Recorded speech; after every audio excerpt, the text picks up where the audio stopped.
So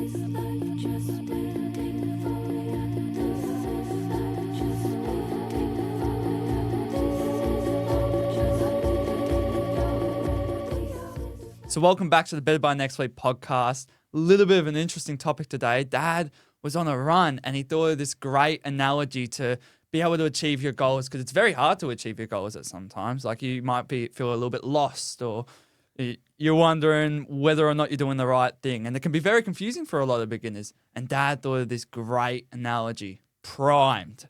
Yeah, right? So each individual letter means something. Yeah. So it's like you follow this concept that I've come up with. Maybe, I don't know, someone else might have come up with it as well. We'll just keep your I didn't really check, but I was thinking about things when I was running, and each one of these things popped into my head, and then I thought, can I make a word that kind of encompasses the whole concept? And that's where the whole primed thing came. So primed is plan, risk, intention, motivation, emotions, and discipline.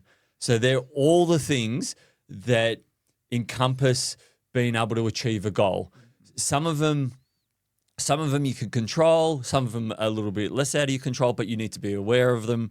So we're going to go through each one, but what we're essentially looking at is this being the framework behind your goals, whether it be running, work, anything that you kind of want to achieve. This is kind of the thing that you can look back on and see whether you're doing all these things and how they integrate into your life. So they don't really, like today we're not talking about a tempo run or anything like that, because with the prime concept, it's all the underlying things, almost the subconscious things that need to happen for you to achieve your goals. All of these things are quite simple when we put them into words, but the ideas around them that we will break down later on actually are more complex.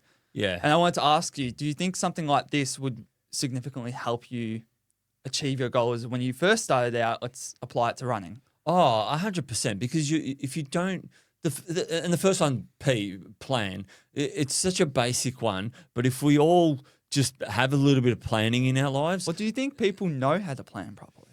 I think we all, just like we all know the things that we should be doing in life in general, like if you want to be healthier, if you want to train better, we know the things that we should be doing, but we often neglect to do them. So planning is one of those things as well.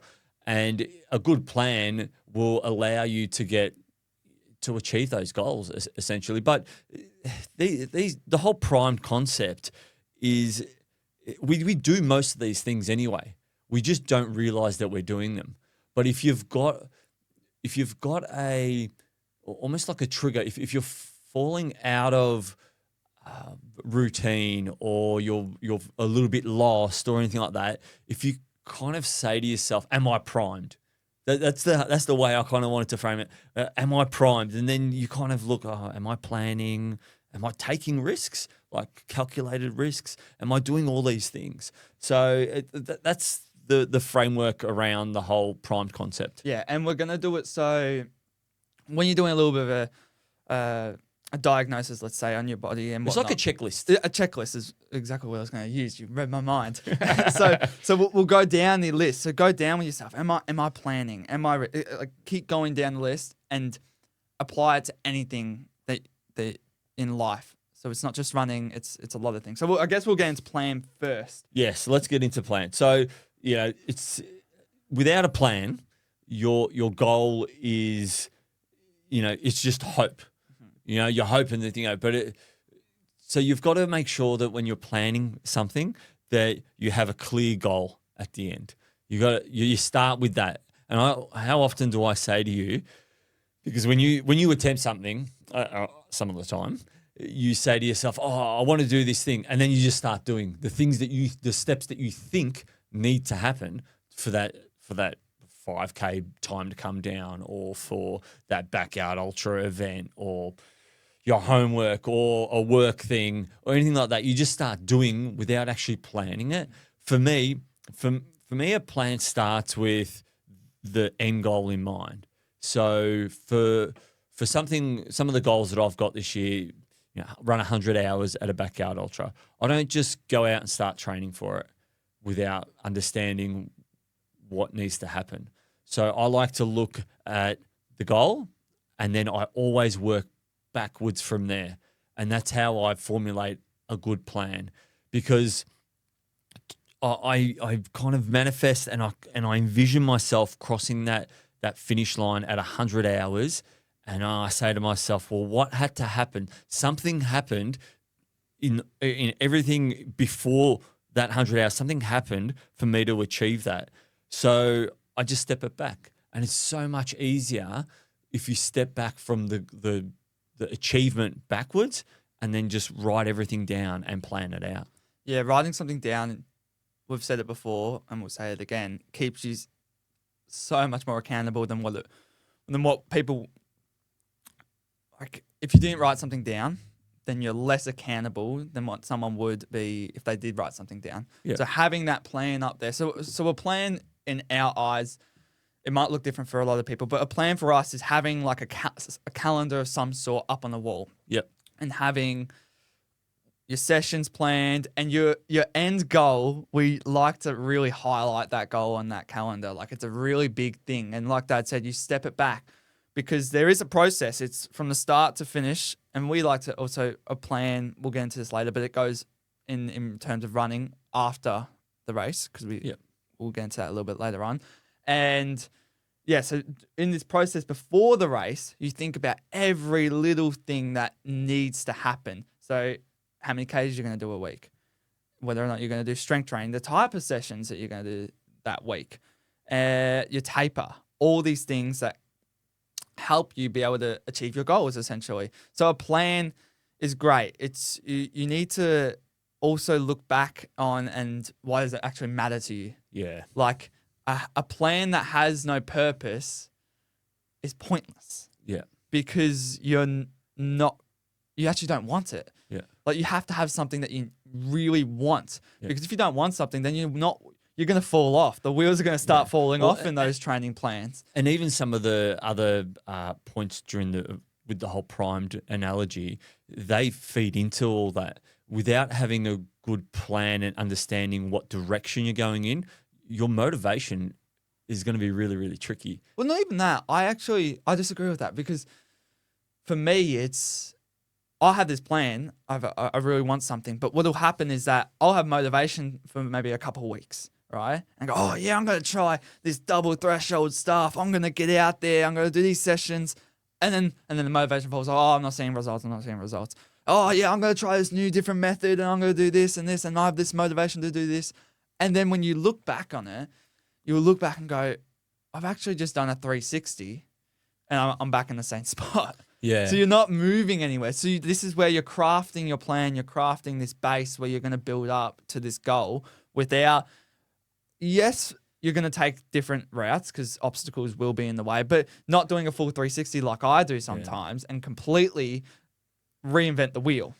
Yeah, well, do you think sometimes that you inherit a plan instead of creating your own? Sometimes if you're looking at a run influencer or how someone else is doing it, you might think that it's your plan for that specific thing, but you're actually incorporating this other person's things. And then next minute you're looking down, and if you looked over at the other person's plan, you say to yourself, oh crap, I'm just doing what someone else is doing. So how important is it to you to craft a plan that's suitable for you? 100%. I agree with you so much there. We fall into the trap of following other people. Dad's quote was amazing on it last week. Check out the podcast. It was a great quote. And I think what people don't realize is that we're all on our own journeys. We're all in our different chapters of life. And someone who might be running with 20 years experience is able to do the high mileage weeks, is able to do those kinds of sessions. Whereas you, who started out 4 weeks ago, you're not going to be able to do that. Yeah. This person's been running for 20 years. They know what they're doing. So again, I can sympathize with people who act, because what else is really realistically supposed to be doing? You're looking at these great athletes and go, far out, he's really good, she's really good. I want to copy them. I want to do everything that they're doing because they're so great. But what people don't understand is that they have traveled through that journey. They've gone through those chapters first. So I think it's quite important, yes, to craft your own plan, but not copy someone. Yeah. So what I mean by this is taking little bits from each person and building your own plan. Yeah. That's how you can craft your own plan, because it can be very confusing, especially when you start out something new with anything. It can be very confusing to actually start. Do you think this is, sorry to cut you off, do you reckon this is where coaching really comes into it?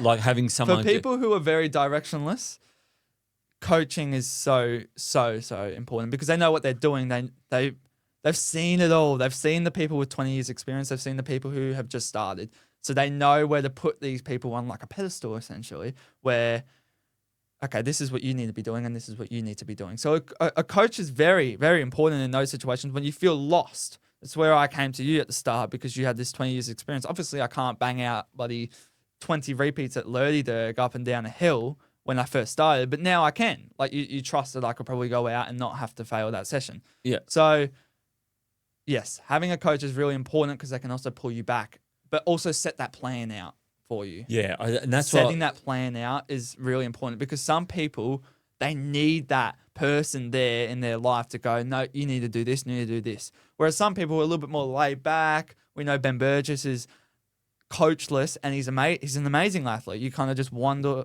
through your journey and then you just get there. Yeah, I think some people are really good at looking at someone else, analyzing what they do and understanding themselves and what suits them. It comes down to understanding your own capabilities. Yeah, 100%. Like I think we'll finish up on the plan stuff, but I reckon with a plan, it's all about if you're in doubt, a plan is the perfect thing to be able to reflect on and say to yourself, okay, I'll go back to my plan. I'm not sure whether I'm going in the right direction. I'm not sure whether I'm doing the right things. I'm not sure whether this pain is okay. I'm not sure. But if you've got a plan there, and with a plan, write everything down. Write absolutely everything. Like you mentioned, strength sessions. I'll have to go see a soft tissue therapist to make sure they release my muscles. I'm going to write down my food. If you write everything down, then you can actually see how much you're actually doing too, and how far you've come from just being someone that threw the sneakers on and went for a 2K run. So. An important note to mention as well is that the plan is not the letter of the law in some situations. Life happens. Things are going to get in the way. So if you can't get out there for that session, you can't just beat yourself down about it. Never, ever play catch up. Do not play catch up. And this is a mistake I used to make a lot where Dad had to pull me back, is I was always trying to play catch up if I missed the session because life just happened to me that day. If it didn't happen, it didn't happen, you move on. At the end of the day, if you really want to if you have this goal, is one session really going to be the end of it? No, it's not. It's not. Move on, accept it, and crush the next session. Yeah, because then when you reflect back on that, you're talking about training plan. When you reflect back on that training plan and you see one little red dot where you didn't go out for a run and all these green dots everywhere else, you're going to say to yourself, hang on, I'm still consistent. I'm still doing great. So if you look at, you've got to kind of be able to zoom out from your training plan and things like that and have a look at how everything, because sometimes part of the plan is not going out for that run and understanding that it's okay.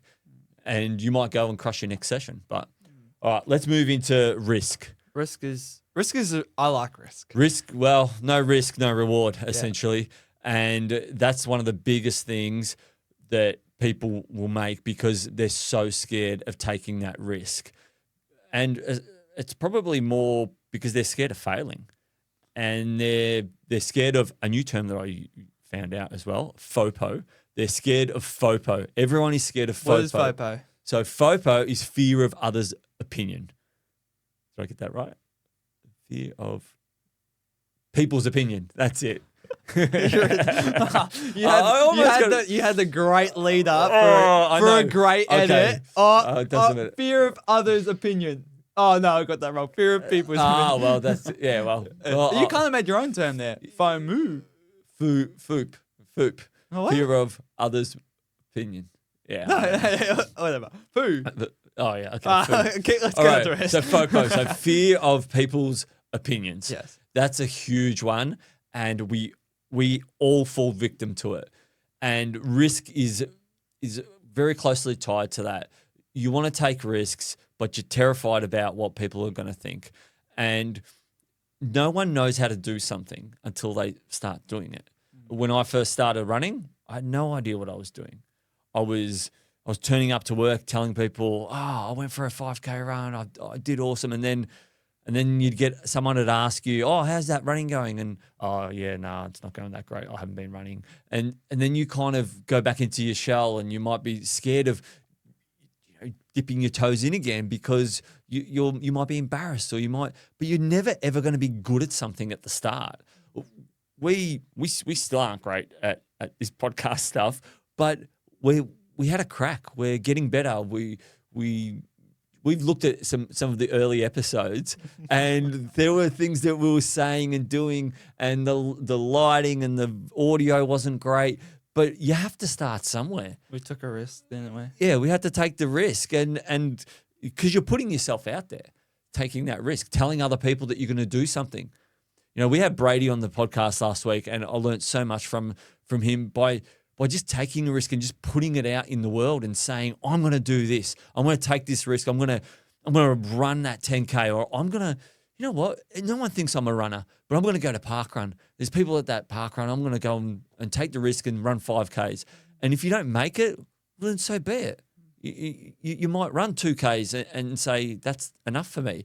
But we're doing this hardcore Harry's challenge. I'm doing this hardcore Harry's challenge at the moment. And I am amazed at the amount of people that have taken a risk on something like this, running extra 1K, or running every day and 1K more than the day before. And there are people that hadn't ever run before, had run maybe 2 or 3Ks here and there, and they're doing half marathons. And it's just, it's amazing because they took that big risk. Nobody actually cares. No one actually cares. It's like a paradox that everybody in the world is trapped in, where everyone's thinking, this person's thinking of me, and this person's thinking of me, this person's thinking of me. But because everyone is thinking, what's this person thinking of me? We're never actually just there. And then once so often you'll get that occasional person who's like, I don't care what anyone thinks of me, and just does. And that's where you get your greats. Yeah. That's where I believe you get your greats. You just drop it all. With this whole risk thing, this failure, what are other people going to think about me? It's all valid. It's completely valid. It's a scary decision that you're going to have to make to achieve your goals. But coming back to the realization that no one actually cares is super crucial for yourself. Yeah. Because no one does. Everyone's just worried about what other people are thinking about them. Well, most people are just worried about themselves. And they don't have enough time to worry about whether you crushed your 5K run or 10K run. Now support is a different thing. I think that a lot of people are out there supporting each other. That's why things like Strava are so fantastic. I've been watching people crushing their runs, and I try and comment as much as I can because I know it feels amazing when you've got other people watching and they're going along for the ride with you. But if you fail, you know what? It's almost one of those things that you feel like if you take a risk and you fail, there's someone's going to go and say to you, you didn't make it. And when's the last time you failed and someone said that to you? See, when someone does say that to you, it's their own insecurities. Yeah. Right? You'll never see someone do it on Strava because everyone's not insecure. Everyone's always uplifting. Yeah. But the moment someone is belittling you, maybe it might not be direct, but on some level, they are insecure about what they're attacking you, essentially. Yeah. And I mean, the thing is that with the whole taking a risk thing, you do fear looking inexperienced as well. But like we said, everyone's inexperienced until you start doing something and you start doing it a little bit more and more and more, and then you start to. Well, no one really has it fully figured out as well. Yeah. Even the elites, they won't have the whole running thing like fully figured out, unless you're Jim Walmsley who's winning every race. Yeah. But it can also be scary because you don't know where it leads. Yeah. It's like That's that lonely chapter that Chris Williamson talks about. Yeah. It's great. It's like you're in the middle of it all, of where you're super comfortable back with your friends, and then you have this goal in sight, but it's an unknown thing. It's like, am I going to achieve this?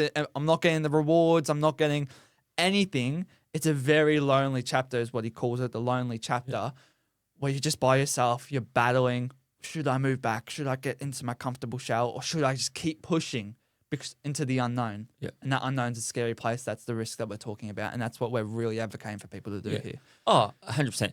And the thing is that you don't start believing in yourself without taking the risk first. Belief doesn't come before risk. It's risk, and then you start believing, and then the risk adds the value. Yeah. It adds the value. You know, just, I believe in myself when I haven't taken any risks. Yeah. Right?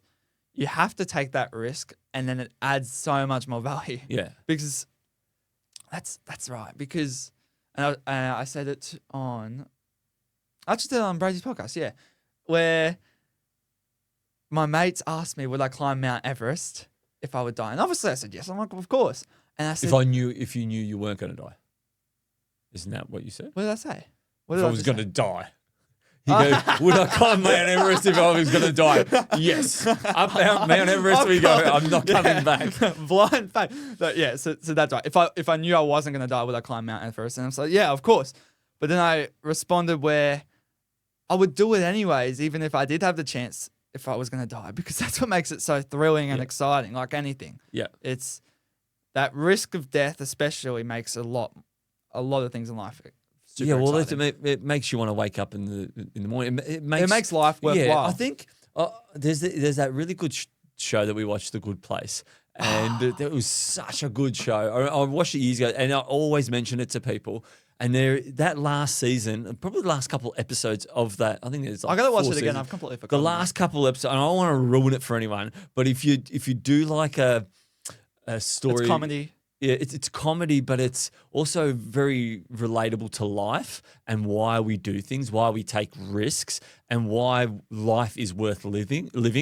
And the last couple of episodes are just amazing. It really gives you an amazing framing of why we do what we do. Because if you knew that you were going to live forever, you probably wouldn't be taking the risks that you would to achieve the things that you can in life. No way. That's the thing.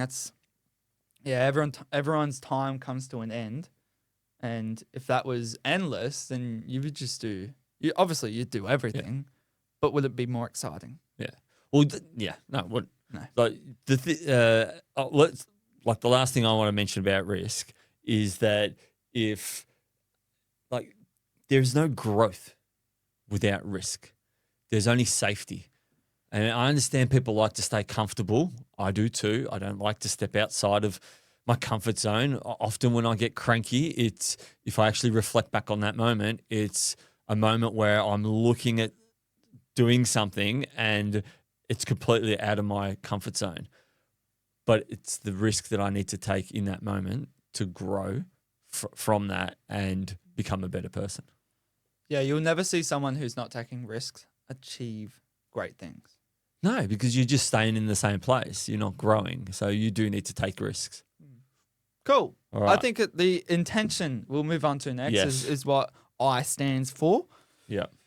Take us through that, Dad. All right. So intention's a big one. I always, anytime I'm doing something, I have to have a look at what kind of intent I'm going into it with.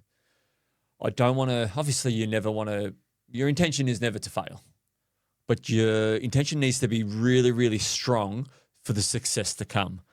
So if you're planning to do, a 50-kilometer race, and you just go into there and say, it'll be what it'll be. I should be okay. It's unlikely you're going to get your goal. But if you go into it fully intending to have success, then you'll make sure that you put things in place for that to happen. There's a tricky thing with intention, because I believe what intention is like you said, putting things in place, but not being so attached to it. But that attachment is part of your intention. So not being so attached to it is part of that intention. Yeah. So if we're fully attached to something, we're all in, super hard out intention, but there can be negative effects on that. There's a point where intention gets to a line and goes, okay, well, I still have a life to live. Yeah. It's not all this. It's not all I have to get this job promotion. Yeah, but do you reckon it's a balance though? It's 100% It's got to be a balance, because it's a balance between half-assing something and actually achieving it. And you can't lie to yourself. Like, it's very easy to say to someone, "Oh, I intended on getting that done," and then you create 10 excuses. So, I didn't get enough sleep. I was tired. I rolled my ankle. Not that seriously, but seriously enough. I didn't get the right nutrition. I didn't meditate. To me, they're all just excuses. If you've got the intention to do something and really, really do it, you've got to almost look at yourself and say, what part of these things are just me half-assing it, and what are actual real? I don't like using excuses. It's like uncontrollables. It's like there's the half-assing side of it, and then there's the uncontrollables. So yes, the weather was crap. It was 40 degrees out. It was silly to actually go for that run in that heat. I'll skip it and I'll go tomorrow. But then if you say to yourself, oh, it was a Saturday. Back was a little bit sore. Or with the weather example, it was like, it was on Saturday, it was 35 degrees. I couldn't go for a run. So why don't you get up at 5 a.m. and go for that run? So you've got to make sure. It's a very interesting topic, because it's different for a lot of people. I know Michael Jordan, what he would do. His intention was so much based on winning that he would actually make up scenarios in his head that happened, interactions with other people that actually never happened, and it would fire him up. So someone didn't say hello to him at a restaurant before a game, and he was versing that opponent the next day. He would take that personal. Yeah. But that never happened. Yeah. So his intention was always to win. Whereas with some people going so hard like that intention doesn't work. It doesn't work. It's very different. It's super individual to a lot of people. Do you reckon the Michael Jordan example he gave is like his intention was to always be successful, so he would find things in the world to fuel that intention. It was just like, it was like, yes, I'm going to put that in my fuel tank. I'm going to put that in my fuel tank, and then just more and more and more, and then he hits that. I think there's a really funny. Oh, that's what it is. Have you seen The Waterboy? No. With Adam Sandler. I don't think you got to say it. It's the funniest movie ever, right? But in it, you've got his coach telling him to think of his opponent is saying something to him to fire him up and getting angrier and angrier, and then he's there at the it's American football. They're there at the snap, and he's looking at his opponent, and all these people that have always wronged him come up on that person's face, and it's like, you're a pussy, your mum, blah blah blah. And he's like, don't talk about my mum like that. And the opponent looks at him and goes, what did I say? And he just smashes straight into him. Yeah. So you got to build that fire in the belly. Yeah, build that fire in the belly to obviously gain that intention. And intention also can be things like, you go for an easy run, and you're telling yourself, because you can dress up intention even when you're disciplined as something that you're still doing. Yes, my intent was to go for a run today. So was it to go for a run today, or was your intent to do a hard tempo session and you went out for an easy run, and then you just told yourself, I still went out for a run? So you've got to make sure that, like I said, you try not to half-ass things, have the right intent, when you go out and do something. But again, it's all balance, because sometimes you do need to pull back. So Something I like to do is having the intention of just getting better today than what I was yesterday. yeah, Always getting better the next day than what you were the previous day. yeah, Because no matter what, if you go for a run, you're going to get better, yeah, right? Compared to if you didn't go for a run, you're not going to get better. yeah. So stepping it back like that on a different level for someone who might just be starting out and who just wants to get better and isn't focusing on the nitty gritty of things of these types of sessions, just get better the next day. Get out for that next run. Well, intent isn't intensity. It's about being present. And if you're present, then you can ask yourself those questions in the moment and say to yourself, hey, am I actually putting in here? Because if I am, then I'm going to be super proud of myself when I reflect in a week's time, in a month's time, in a year's time. I'm going to look back and say to myself, I had the right intent in that moment, and that's why I'm successful now. Well, intent really reflects on someone's accountability. You have to be accountable to have really good intentions and have good intent. Because if you're not accountable to yourself, then you just make up excuses like Dad said before. I think excuses is a really good example because a lot of people do make excuses. Oh, I didn't do this because of that. Oh, I didn't do this. Oh, I was just really tired, and all those things are excuses that come down to how accountable you are to yourself. Yeah, it's like, am I just doing the work, or am I doing it with purpose? So I think that probably wraps up intention really well. So am I doing it with purpose? M for motivation. Motivation's a big one. I love motivation, but it can only get you so far. Well, we'll talk about discipline a little bit later on. You're correct on that. Motivation is the first step to discipline, right? Motivation before discipline. I think they work in tandem with each other a bit. Okay. But motivation is born first, isn't it? Yeah. Well, explain. What does motivation mean for you? Motivation for me, and it's a really tricky one. I actually find that the more experienced you are, the less motivation you have. And I think that you have less motivation because you're super disciplined. And you see that motivation, you almost fast forward things. I almost fast forward it all the time.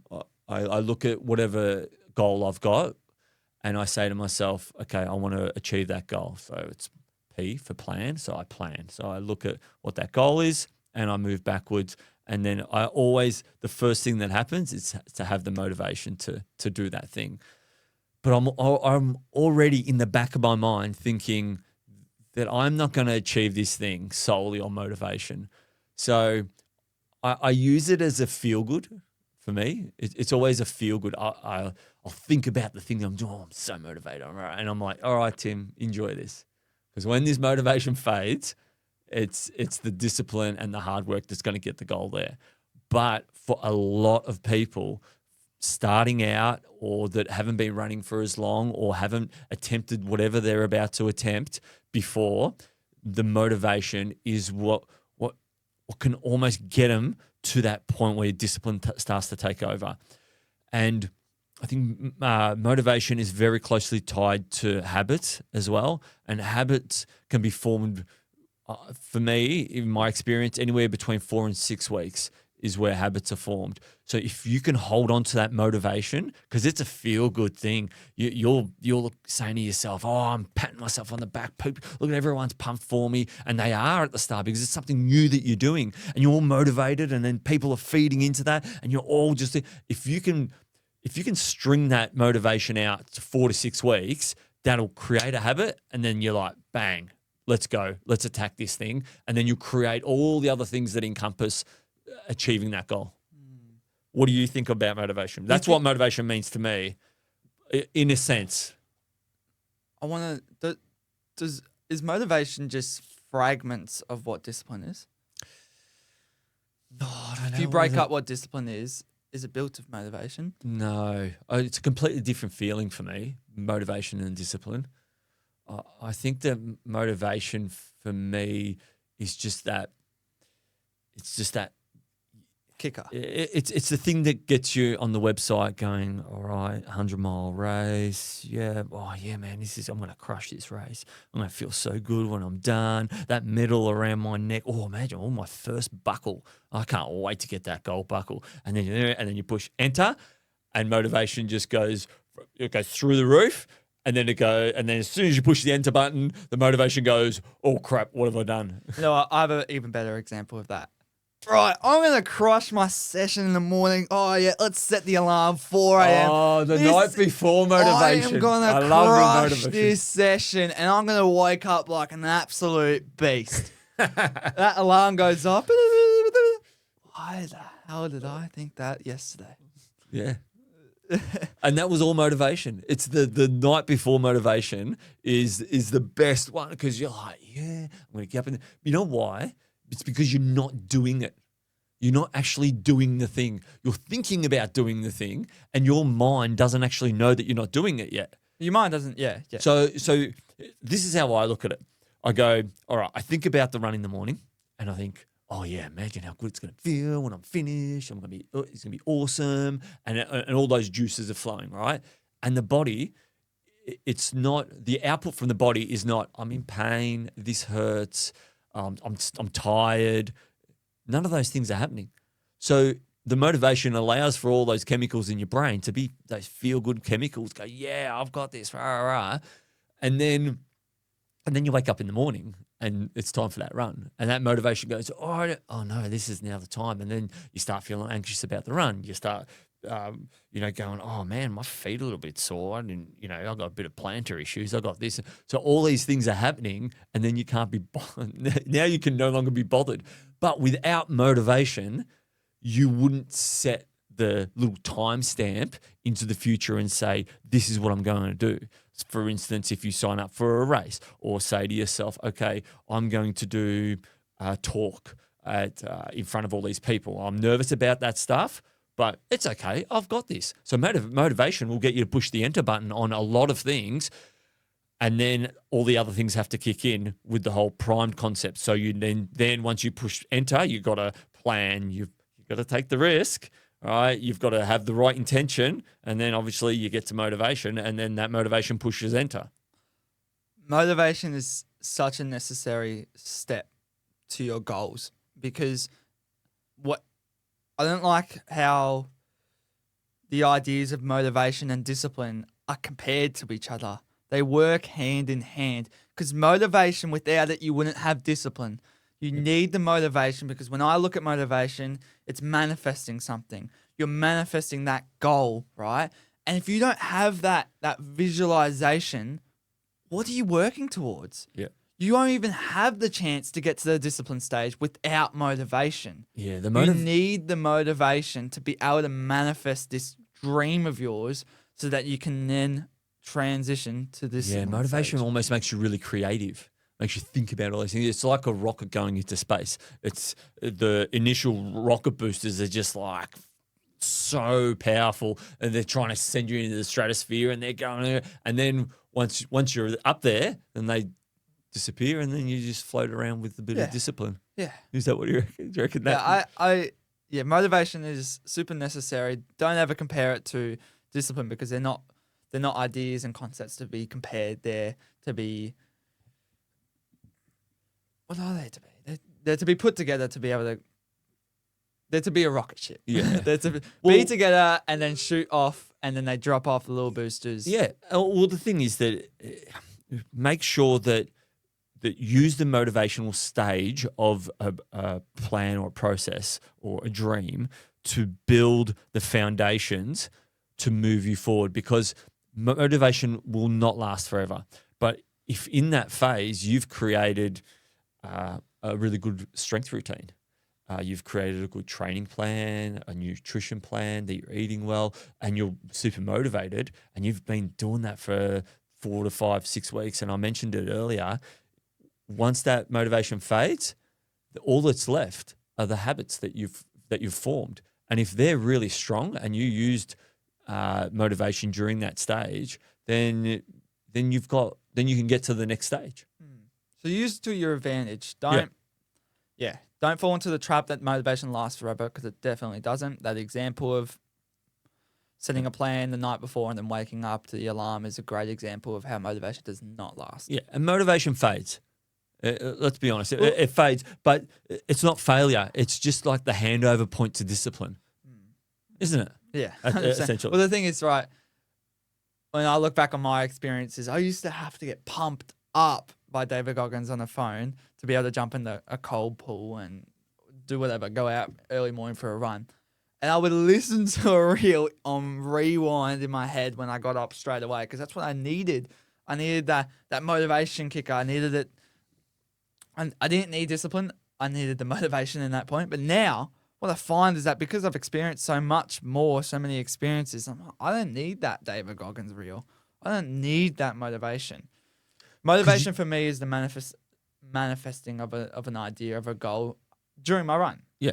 And I'll get that chill feeling. I'll get those goosebumps. It's the best feeling ever. Oh, it is. It's amazing, isn't it? Yeah. And you know what? The more aware you are of those feelings, and the more that you can reflect on those things, you can really use it to your advantage, because you'll know that like even this morning I got up and I'm like, oh man, I've got to do another half marathon. I'm knackered. I can't find a pair of socks. And then you're kind of starting to feel a bit crap about it. And then you start running and you're like, oh, hang on, this ain't so bad. Oh, actually, I'm pretty motivated to do this. And then you start thinking about cool stuff. And yeah, it's like those phases don't last forever. And understanding that sometimes you're not going to be motivated, but it can snap in and out at any moment. What's that idea that you like to think of In regards in your to running? the idea. The first, I don't know, the golden mile. I'll give it. Oh, yeah. Yeah. The golden mile is one of those things where you don't think about the thing that you're doing until you've hit the mile mark of your run. That's in regards to running, but in regards to other things in life, it's almost when you find yourself at the 10% mark or 5% mark of whatever it is that you're about to do, then think about whether you're happy about doing that thing.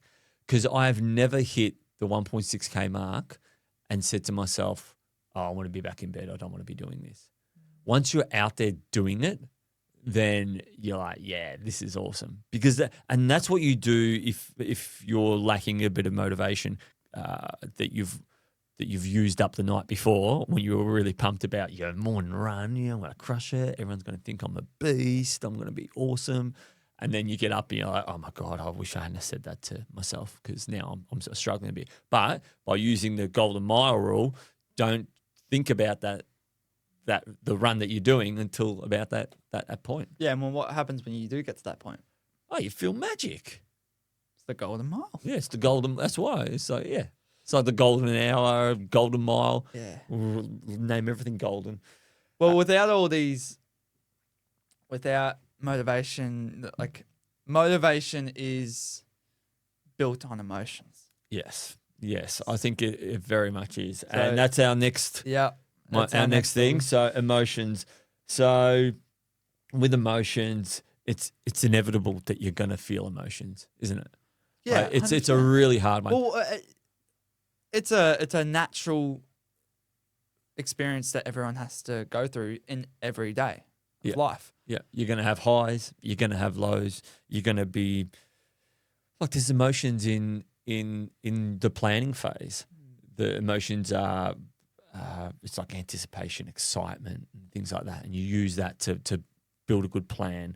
You know, in risk, there's emotions there. There's like fear, there's anxiety about whether, how you're going to go. Yeah, that's right. In intent, there's emotions there. You're like, you feel powerful. You feel like, yes, I'm going to crush this, or you might even actually feel a little bit bad for yourself and upset that that your intent wasn't there when you went to hit that session or anything like that. Motivation, there's a lot of emotions there. You're heightened, you're excited, so emotions play a massive part in the whole framework of trying to achieve your goals. I have a quick little tip for anyone who's really nervous about something and who can maybe build on that emotion over time to turn it into something else, right? So for people who are quite nervous, and it's a lot of people in general, like I'm quite nervous, you're quite nervous, right before a big event or anything that's happening. When you're nervous, what's happening? Your heart rate's elevated. You're getting a little bit more pumped up. It's all happening. You're getting a bit nervous, right? What is excitement? What's happening to the heart rate? You're getting excited. You're getting pumped up. It's beating faster. It's beating faster. What's going to happen next, right? Both of them are the exact same, right? Except nervousness is related. We deem it as like bad. We relate it to fear. We relate nervousness to fear, right? Whereas over time, and I'll always now when people are asking, or kids at school will ask me, "Oh, what are you excited? Are you nervous for this SAC, this test that's coming up?" And I go, "No, I'm actually pretty excited because it's the same thing. The exact same thing's happening. Your heart rate is getting higher." Except I'm just changing that framework of ideas into I'm getting excited now. So over time, what that will happen, it'll increase your performance because you're not relating something when you're feeling that way. You're not relating it to nervousness, fear. You're relating it to excite. I'm excited. I'm pumped up for this thing. So your performance, you're going to perform better. Yeah, because your body's response to both them, to nervousness and excitement, is exactly the same. Like you said, your palms might be a little bit sweaty, your heart rate's elevated, all those kinds of things. And if you frame it as, oh, this is happening to me again, I'm going to, instead of being nervous, I'm going to be excited for it, it's so much easier to move through those emotions, isn't it? Like I think Brady even mentioned that as well. Like how often do we have a guest in the greenhouse and we are super nervous about, talking to that person. And then when how often, it's funny because it's like we're super nervous about it and like, heart rate might be elevated, all that. And then you finish the chat with that person and how excited are you? So it's those same responses that your body's putting out are there, but we're excited now because we got to have this chat and we learned all these new things, and so it's almost like without that nervousness, you can't have that excitement either. Yeah, that's correct. I'll give you a good example. At the start, when Brady rocked up and his car came out, I was nervous. I'm pretty talkative, and I wasn't very talkative when Brady came out, so I was nervous. Right, still had that same feeling of excitement. But by the end, right, I'm excited and you can't shut me up. Yeah. I'm talking so loud. And if I can just over time tell myself, and it's all about not so much tricking your brain, but telling yourself, like what you tell yourself, you'll put out. Yeah. And if you tell yourself you're excited, when this person comes up, rocks out in their car, I'm not going to be all nervous. I'm going to be excited. So telling yourself. You're going to be primed. You're going to be primed. It's almost like I want to set this as a challenge. Maybe I will. Oh, we can do that. Oh, yeah. I'll let because I have a couple of challenges, and this is just one that's popped into my head. Oh, yeah. Well, then use that one for the Better by Next Week challenge. Yeah, okay. All right. Well, yeah. Later on. But yeah, go on. Keep going. Yeah, I just think, so many people trick themselves and do themselves like a really negative thing. Like you shouldn't be doing that. You should be pumped. Yeah. As soon as someone gets nervous about something and that emotion starts to come up, and it's fear. The fear response, as you know, is one where you turn away from it. You're like, I'm scared of this. I'm gonna turn away from it. But if you find yourself, for us, for instance, you get a guest on the podcast and we're nervous. We're fearful of how it's going to go. We want to make sure that the person's comfortable and happy to chat to us. And we're a bit scared. Are our questions going to be okay? Is the interaction going to be okay? But we've put ourselves in a position, it's no longer negotiable. It's that nervousness. We need to go through it. And then once you get through that nervousness and break down that fear, you get to the other side and you get to feel the excitement of it. So it comes back to taking the risk. I was going to say the same thing. I was like, how interrelated this is. Making sure your intention is good. You're taking the risk. I'm all gonna related. copyright my Prime. It's amazing what comes up on a run, what you think about. And don't get me wrong, I come up with all these things, but they didn't make the word primed. I was just thinking, you got to have intention, and then I'm just there trying to think of a word with those actual as an acronym kind of thing. So, but you're right, you break through that fear, and you take that risk, and you find yourself on the other side, and you're excited, and having some of the guests that we've had on it. That resonates so much with so many of them that they've managed to take a risk, and some of them without actually having the intention of success. But success has just been an inherent thing that's come from it. So I think if you can hone your emotions to a certain degree, especially, I mean, we've talked about a lot about nervousness and fear, but there's a lot to do also with emotions when it comes to when you're feeling sad as well. I think that's a big one as well. If you're feeling flat or sad or angry, and then you go for a run, and then those things start to dissipate as well. So being able to, a lot of the stuff that I read and I've looked into when it comes to emotions, it's been around feeling the emotions, not so much controlling the emotions. I think that if you're a person that is trying to control your emotions, it's one of those, it's an uncontrollable thing. You can put things in place. You can put a nice framework around feeling anxious or feeling scared. So for instance, if I was doing a talk at your school or something like that, I would make sure that I would practice the PowerPoint presentation that I've got. I would make sure that my notes are good. I would make sure that I know my audience. I would make sure that I had my timings down pat. So to alleviate and help that emotion. So I would still feel that emotion, but I would have a framework around it that would allow me to move through it a little bit easier. So on the other side of it, I can say to myself, okay, I gave myself the best fighting chance. And it's the same with events. I got super emotional at King of the Hill, and that was the downfall of my event. So I was scared that I wasn't going to be able to make it back in time after a loop. I was scared that I was going to achieve what I wanted to achieve, and then I started to and it depends on how you feed it. So my example of when you're doing a speech somewhere or doing something like that. So I was feeding that emotion with positive framework around it, but it works in the flip direction as well, and you need to be aware of that, because at King of the Hill, I fed, I can't keep up with these guys. I haven't had enough sleep. So I was feeding that emotion of I'm quitting, I'm scared, it's not going to happen for me. So I was just feeding it with negative stuff, and guess what? In the end, it won out.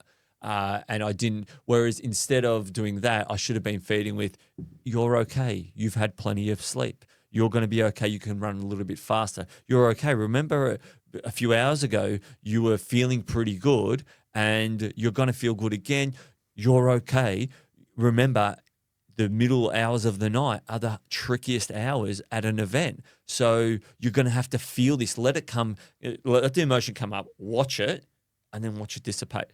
And you'll be surprised at how empowered you feel when you can harness that thought and the framework that you put around it. And that's the separation that you find with good and greats. Is Yeah. that they're able to turn that negative into a positive. Yeah. They explain it in tennis, right? What was the difference between top 3 compared to top 20? Top 20 is amazing. It's huge. But what's that difference? What's that 17 number difference between the top 3 and top 20, right? It was the ability to be able to lose a point and not make it the end of the world, and be able to go, all right, that's okay. We'll get after it the next one. That's the separation here. Everyone can train as hard as they can. Everyone can train like monstrously well. But realistically, and what I think it comes down to a lot is your ability to be able to deal with your emotions. And emotions are a beautiful thing, because without having sadness, you wouldn't be able to experience happiness, and vice versa. Without happiness, you wouldn't be able to experience sadness. So they work together. Yeah, it's these contrasting things that work together. I think it's amazing. Yeah, Because, I like your because analogy of the tennis analogy. I think it's really good because with tennis, the game is played point by point. With us, with running, me in particular in Backyard Ultra, it's done lap by lap. So if you're able to, and the greatest people in our sports are able to break things down and understand that there's I can't change the past. I can't change what's happened, but what I can do, I can reframe things and help myself moving forward. And I think that with something like tennis, you need to make sure that you're calm, that you're still, that your emotions are okay, that you're what's the word I want to? You're almost, I don't want to say in control. That's not the word that I want to use. You're balanced and you're stable, and you're not you're not reactive. Equilibrium. That's it. Yeah, and you're not reactive to these emotional things that are coming at you. Yeah. And that's what, because in a game like tennis, you need to make sure that you're present for that next moment, because that's the one thing I remember. I remember when I was young and I used to play tennis with a friend of mine, and I was terrible. We were both terrible, but I'd always think that. And even in table tennis, if I'd be playing table tennis and I'm down by 10 points, I still think I can win, because it's only 1 point at a time. And then if you make sure that you only focus on that 1 point at a time, then that's, it can help you a fair bit. But I think also with emotions, one big thing when it comes to running is pain. I feel like pain has like a VIP pass to steer where your emotions go. Because when you're in pain, it's very hard. It's so goddamn hard to stay focused and keep going in the direction that you want to go, because pain is telling you, stop, I don't want you to do this. And all these emotions are flooding in. I want you to stop. I'm in pain. This is a dumb decision. You're a moron. Why are we doing this again? And all these things happen because pain is there. But if you just allow the pain to come and go, then you can just ride the wave. It's right. All right, here's the wave. And we often talk about it, don't we, in events. It's like 1 minute you're feeling like absolute crap, and the next minute you're on top of the world. And you kind of say to yourself, how on earth can this even happen when 10 Ks ago I was dying, and now I feel better than what I did at the start line. So I think pain, that's the one thing I will say with emotions for runners, is that the pain, be very mindful of how pain can really shift how you start to react to some of the emotions that keep coming in, because you cry, and sometimes they're good, like especially at the end, like you're in pain, you've been in all this pain, and then if this feeling floods over you where you're in tears, and that's okay, because you've endured that pain, and that's a good one, right? You've watched it rise up and go back down, but you got to make sure that. I'm not talking about broken bone pain. I'm talking about just the fatigue and the mental strain and pain that you feel, that you need to sometimes just ride, like I said, ride that wave. Yeah. Something that I always come back to when I'm in a situation when I'm in a really, really low is that, and this will apply to running and just in life in general as well, that I need to acknowledge that this is part of the process, that I need to feel this in order to feel that happiness, like I said before, because it's the acknowledgement of these emotions. It's the acknowledgement of, if I didn't have this, I wouldn't be able to feel this. And that's what makes these sad and really low feelings so much more valuable, these pain feelings so much more valuable, because without them, like glory and achievements Yeah. won't be anything. I like how you frame that because it is. It's being able to consciously push in one direction as far as you can, because then at the other end, when you feel joy and passion and all those things, they feel so much better. But I guess you don't want to confuse emotions with truth, because often, and this is where a good crew comes in, when you're feeling emotional and things like that, the crew can pull you back in, because sometimes you think that what's your truth is what these emotions are telling you, and that's not the reality.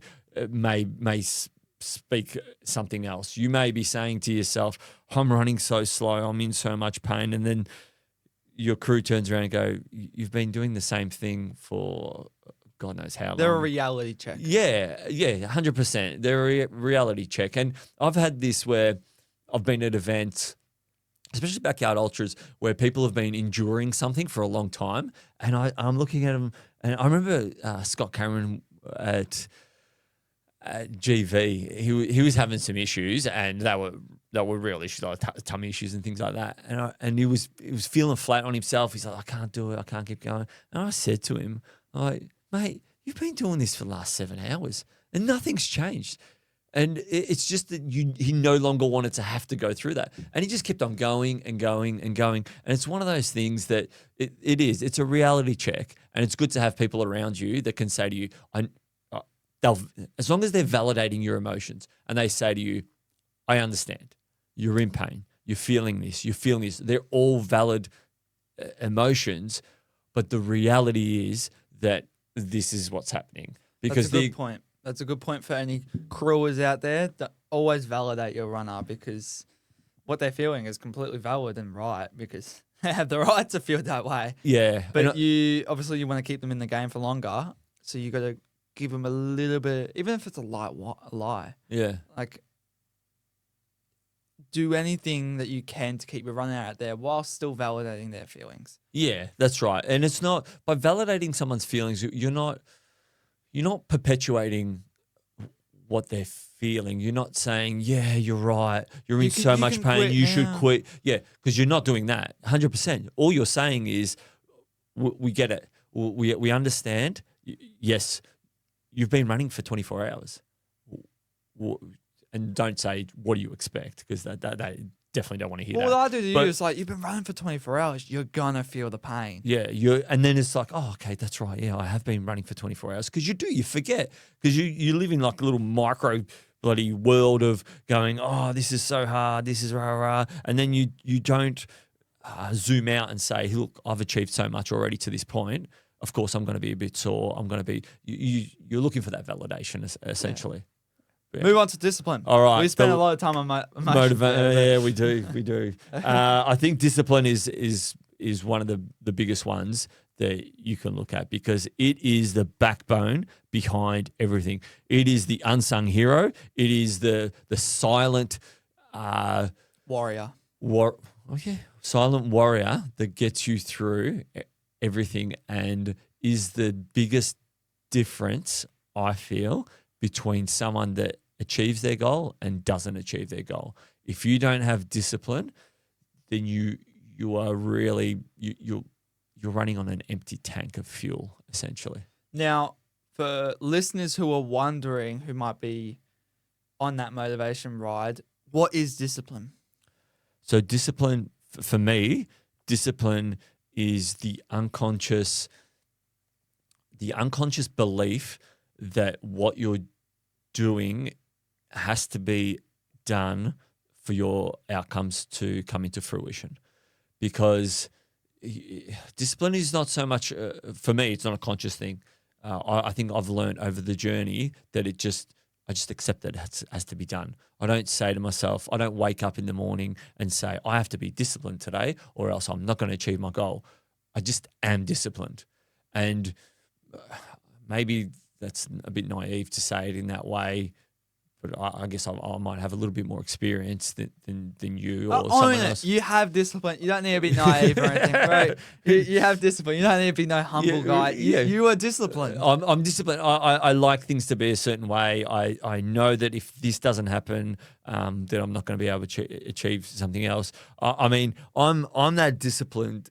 I'm so disciplined that if I say I'm going to do something, I'll make sure that I'll put myself out as God knows how much to make sure that happens. A perfect example of that is the other day, I had to obviously do the Hardcore Harry's challenge, and I knew that I was not going to be able to squeeze in my run that day. So I actually got up before midnight, pushed start on my watch at midnight, ran for 2 hours, knowing that I was going to be sitting in a car for 20 hours because we had to do something.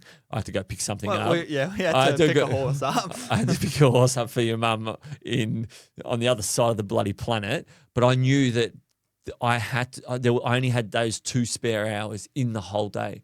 So I had 2 hours sleep that night. I got up and I didn't even think about it. And you know what the funny thing was? At one point, I actually thought to myself, "Oh yeah, man, I'm gonna be pretty epic here. I'm gonna get up at 11:30 and go for this run." And actually, I don't know this. You know when you feel that motivation? I almost felt that, but it was because I'm just disciplined. I enjoy being disciplined. I enjoy having a list and knocking things off the list, and that's what discipline is to me. I know that my goals are inevitable if I've got discipline, because discipline will make sure that the plan works. Discipline will make sure that I take risks even when I don't want to. When I'm terrified of taking that risk, I know that discipline will be there to save my ass at the end of the day. And it's the same with everything, with emotions, with motivation. It's the backbone of everything that I do is discipline. Let's just hope that translates over to 100 hours at King of the Hill or Sat Champs.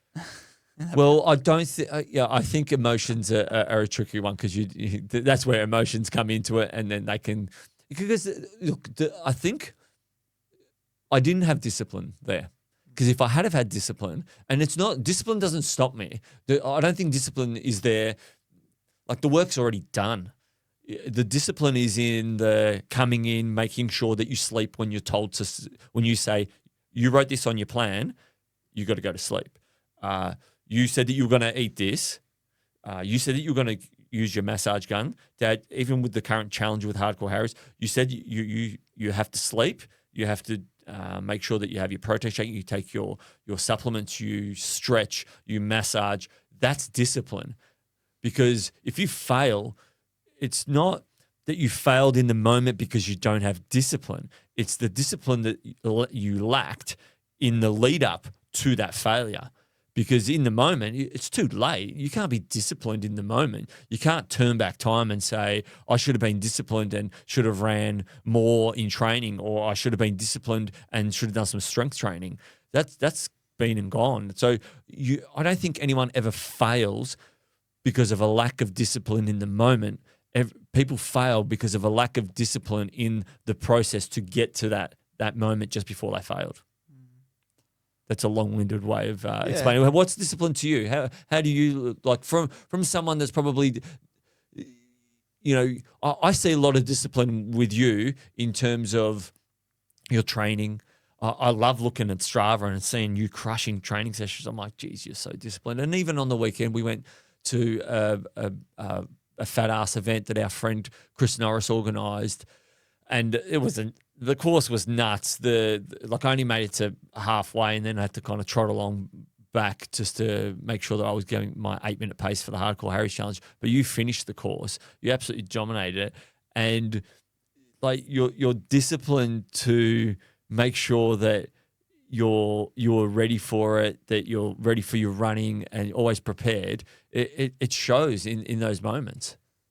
That was an event that I was not prepared for whatsoever. It did not suit my training, what I'm trying to do right now.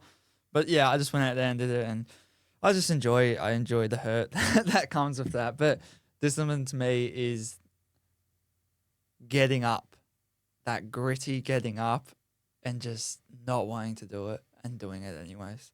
Yeah. It's not wanting to do something and doing it anyways is what discipline is for me, because I think that moment, I talked about it before, I need to call it something, that moment where an individual feels like they can go no more and take the next step is such a substantial thing. That's discipline to me. That moment.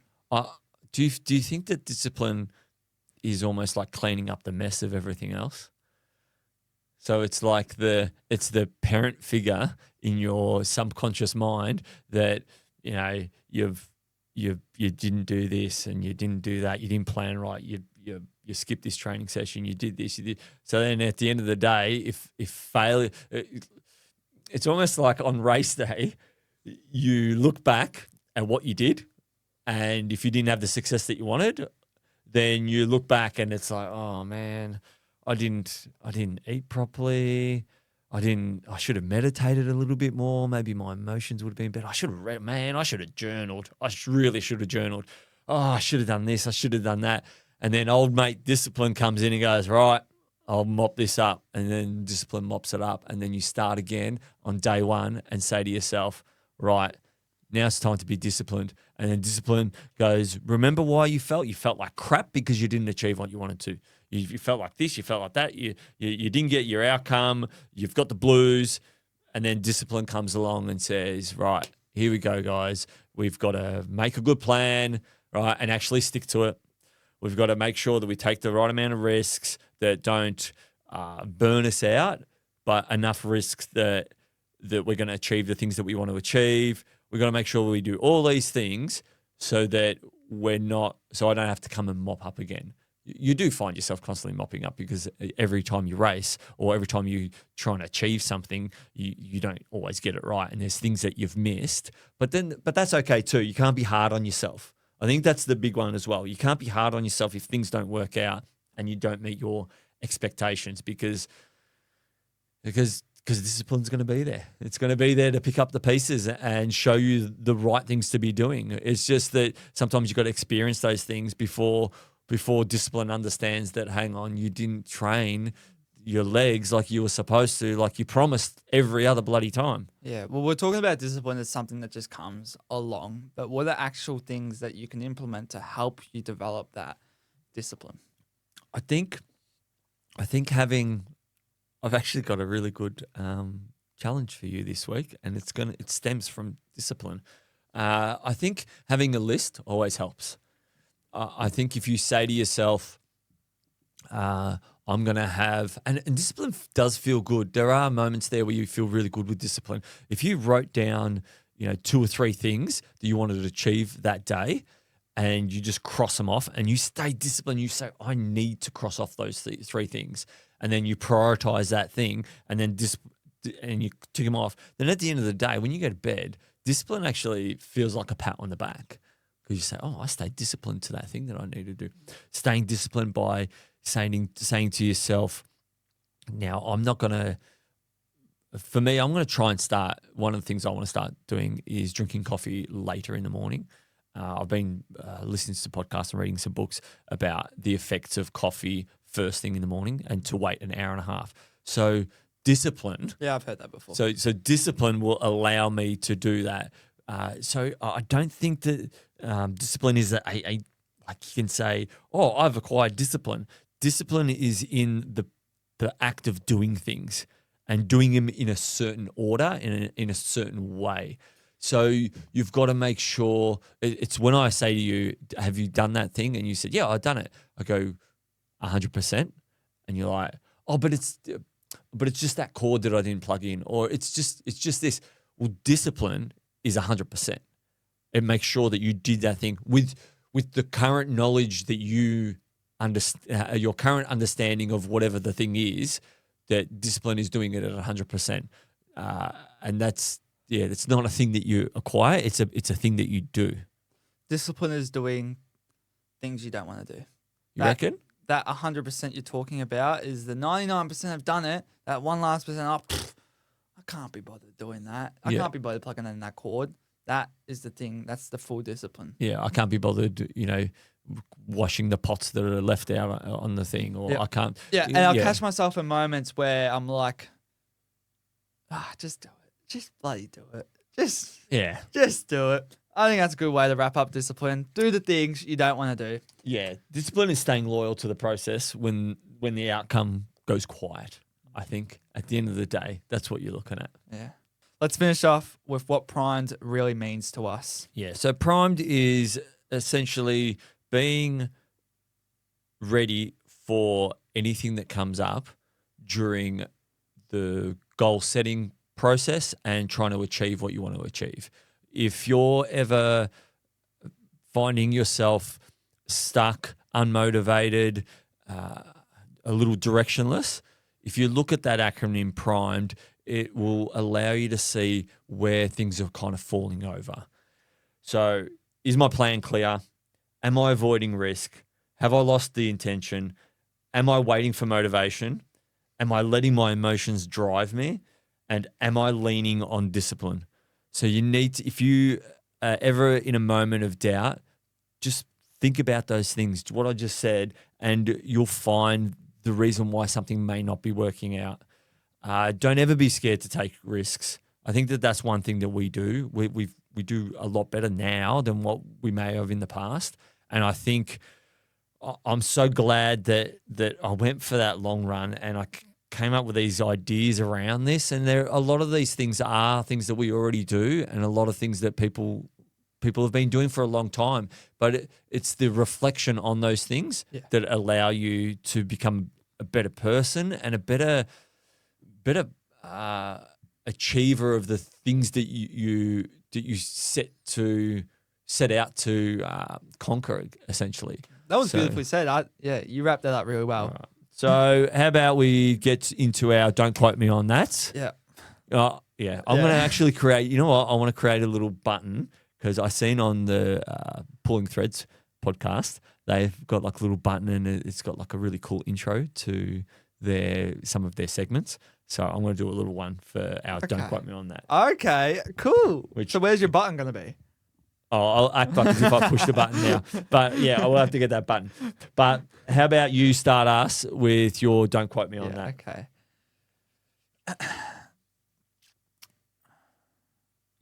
Yeah, sorry. I was just trying to remember it. Okay. So don't quote me on this, but to get something you never had, you have to do something you never did. To get something you never had, you have to do something you never did. Now, this is important because we'll all look at a goal and this hat to get something we want. We'll look at it and go, right, I really want that, but what do I do to get there, right? And it's often we'll find ourselves doing the things that we normally do and just hope that we just stumble along this goal that we need, right?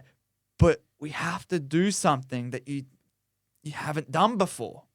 Because clearly it's not working already, doing the things that you're trying to do to get to this goal. So then you have to readjust. You have to do something you've never done. Yeah, by simply wanting something, it doesn't manifest and it doesn't just come into existence because you say, I want this thing. You've actually got to do things. The work. Yeah, you got to do things. I like that quote. I really do like that one. I thought you'd like it. Yeah, I do really like it. I actually don't really have a quote. I thought that I could kind of do a slight spin on. So what do you think you have? What do I think? I think I have a theory. Statement? A theory. So don't quote me on this theory. Yeah, that works. All right. The law of where I think I belong. That's what I've got. That I have no idea. What you mean by that. So the law of where I think I belong. I think it's a thing that's. So say for instance, the best way I can explain it is by giving an example. So you enter a race, and there's 100 people in this race. So for instance, if you were in that race, where do you think that you'll finish? Like, and be honest. Probably really high up. Okay, so give me a number. Top 50, top 20, top 10, top 5, top 3, podium. 5. So top 5, yeah? Yeah. Right? So then you go to that race and you start running. All right? Say it's a last one standing event or something like that. And you find yourself, say it's a backyard ultra. That would be a good example. All right? It's a backyard ultra. Your PB is 34 hours. 36. 36, sorry. My wrong. It was 34 hours. Yeah. And I So 36. And you get to hour 36 and there's still 50 people left. Yeah. Right? What do you think will happen? Do you think you would keep going? Yeah. You would. I'd yeah? like to think so. Right. So, but say you got to hour 36 and there was only, 4 people left. Do you reckon you'd have much left in you? Yeah. I think so. But definitely it would deter you to quit more if there was less people. Yeah. So my theory is that we often have an idea of where we think we belong and we'll stick to that idea. For me, I remember going to Biggs and being really nervous because I was like one of the last people on that list to get into that event. And I remember saying to myself, I just don't want to be a fool. I don't want someone to look at me and go, oh, you didn't do that great. You went over to the world champs and all that kind of stuff. And when I found myself in a position where I thought that it was respectable for where I thought I was at, which was like 30, I end up dropping out. So subconsciously, I think we know where we belong and we tend to drop out at those moments. So if you've got more people still in the game, say for instance, I just get the example I gave you, if there was 50 people still left at 36 hours, you'd be like, oh, no, man, this has got ages to go. We're going to keep crushing it. We're going to keep going. But when there's only 3 or 4 people left, you probably think, oh, this is the end. Oh, my God, I've got to make sure I stay in. So sometimes we put this restriction on ourselves depending on how many people are left in something. So I think trying to reframe that idea of where you think that you belong is really important by saying to yourself, because guys like Phil Gore, do you know what he says when he enters a race? I'm going to win. I expect to win. So he doesn't even start thinking about the pain or anything that he's going through because he knows that the race doesn't start for him until he hits that start line and there's only 2 people there. And then he's like, and then maybe not then. even that, but, when he wins. Yeah. But then he might even only start getting nervous when there's 2 people left. But we might start getting nervous when there's 10 people left or 15 people left. But if you say to yourself, I belong on the podium or I belong on that in first place, then you won't even look at what anyone else is doing until you get there. So I know this ain't a challenge, but I want you to think that when you hit your cross country this year and say to yourself, I belong in first place. So that when you're running, that's where you find yourself. So you might not get first place. You might get first or second or whatever it may be.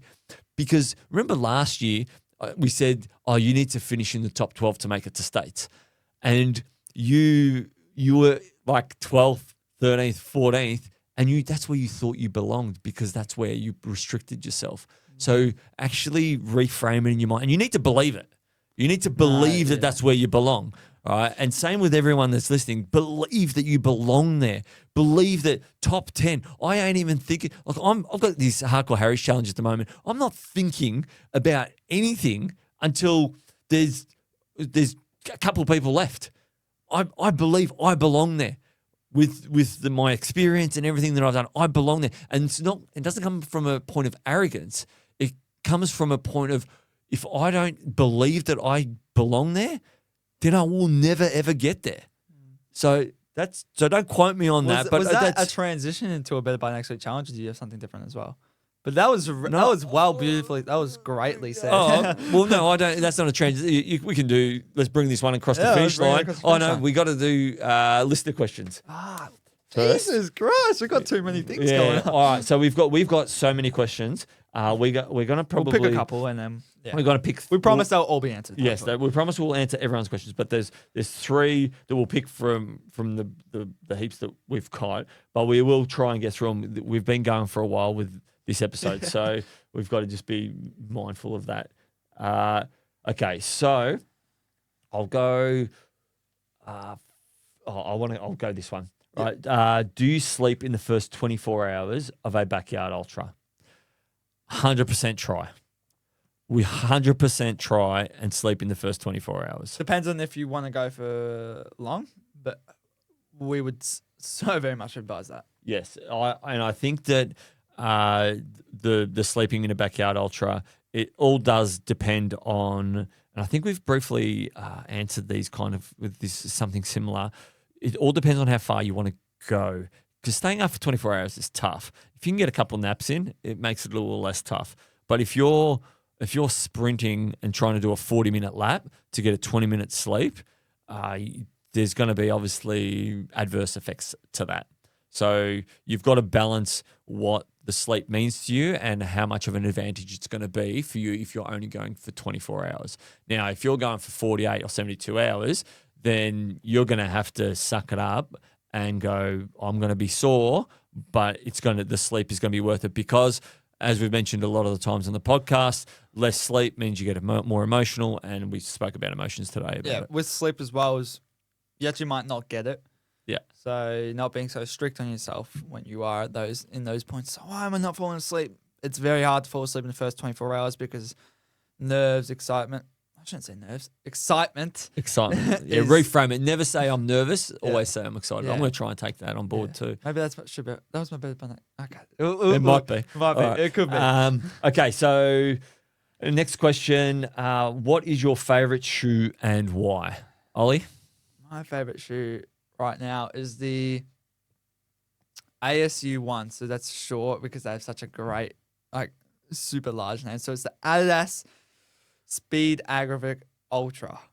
I don't know why they name it like that, but it's crazy. So these shoes only work for roughly 30% of people, and I'm lucky enough to be in that 30% of people. That's just the number that. What do you mean they work? Well, I've heard. Why is the shoe so good, and why it might not work for some people? Well, it's a very unstable shoe, especially on trails. It's a super fast shoe for the elites as well.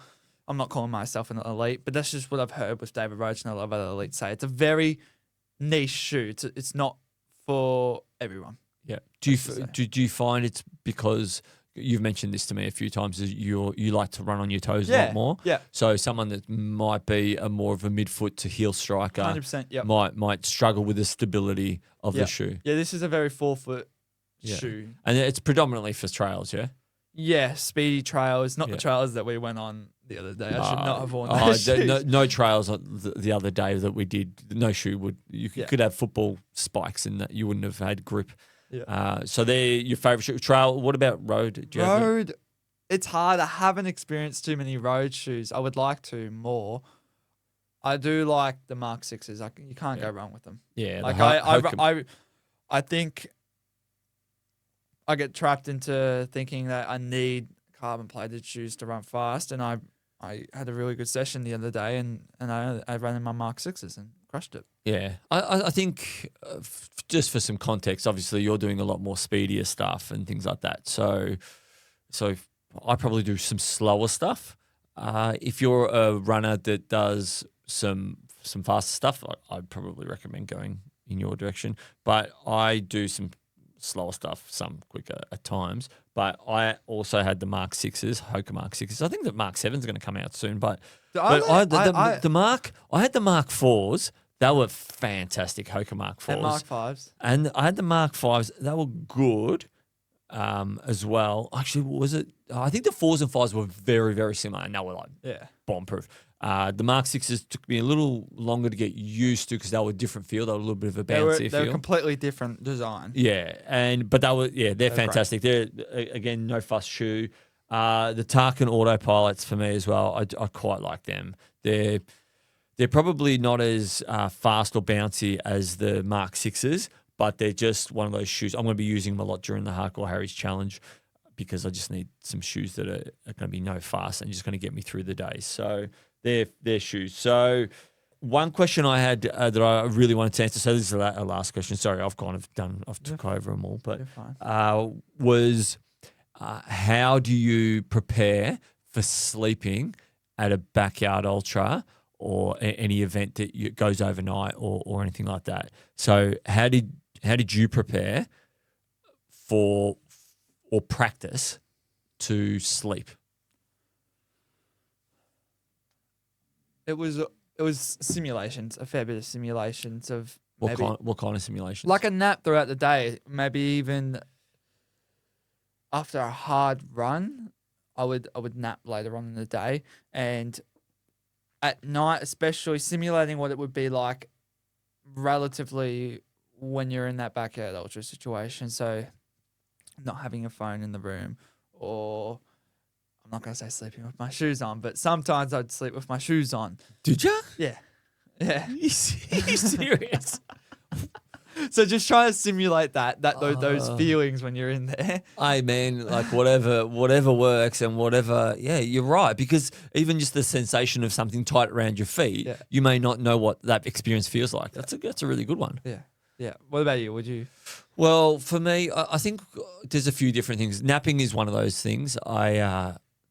There's a lot of times I'll be sitting there at the smoko table at work, and it's probably just a simulation in terms of eating and falling asleep. Yeah. And I would eat, and then I'd just put my hand down, and I'd just rest my hand on my face and just kind of just sit there, and then with noisy stuff in the background. Yeah, you almost tune to the noises. Yeah, it's like a meditative. Yeah, because obviously at some of these events, it is pretty noisy. At backyard ultras, they blow hooters at 3 minutes, 2 minutes, 1 minute. It's the worst thing ever. Yeah, it is. Or they'll play music 5 minutes out, or whatever it may be. So what you've got to try and do is nap during the day.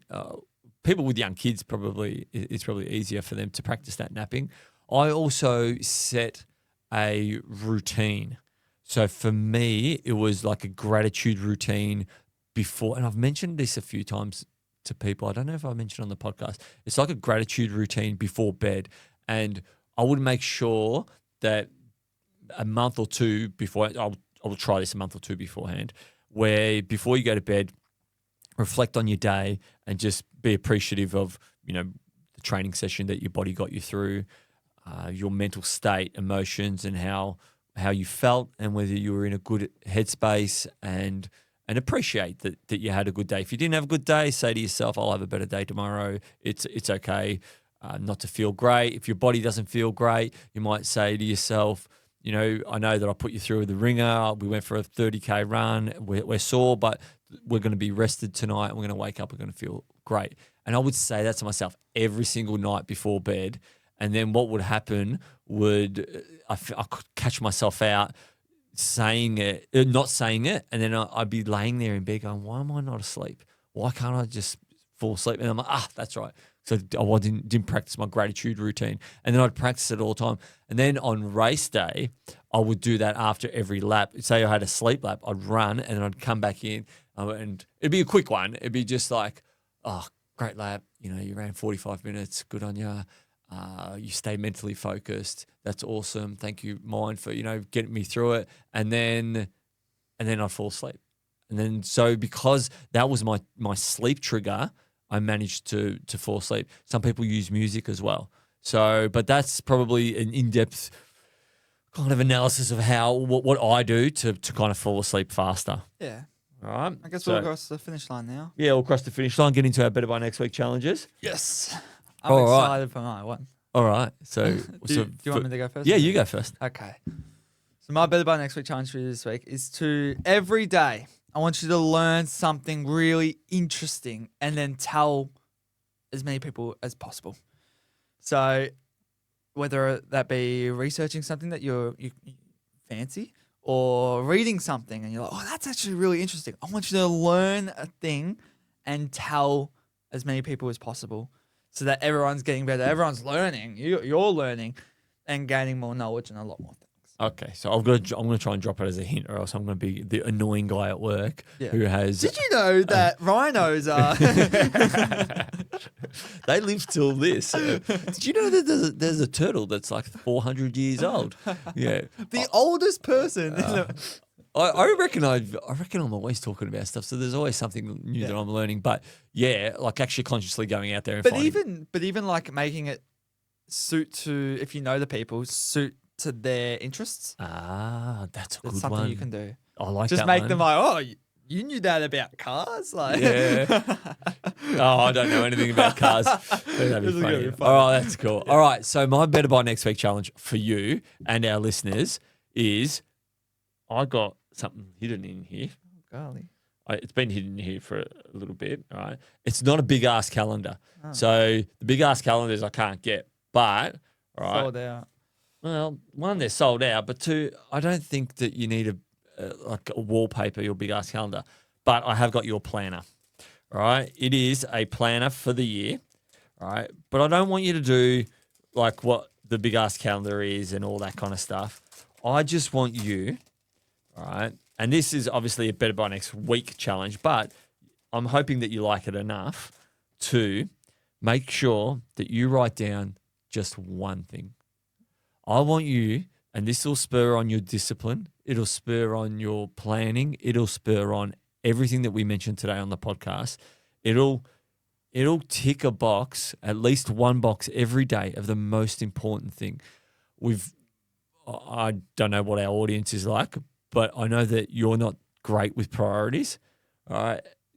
You don't and I just want you to prioritize one thing that you get done that day, and I want you to do it before you go to bed.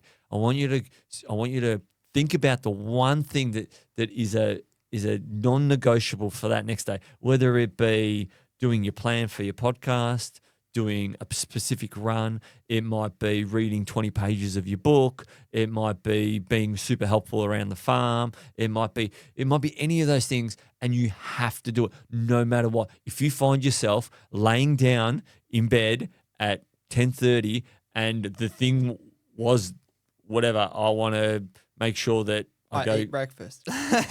Well, you can't do that, right? But I want you to be super accountable, super disciplined, and make sure that you prioritize that one thing. No, this is a pretty big calendar. And it is a pretty big calendar, but there's only enough.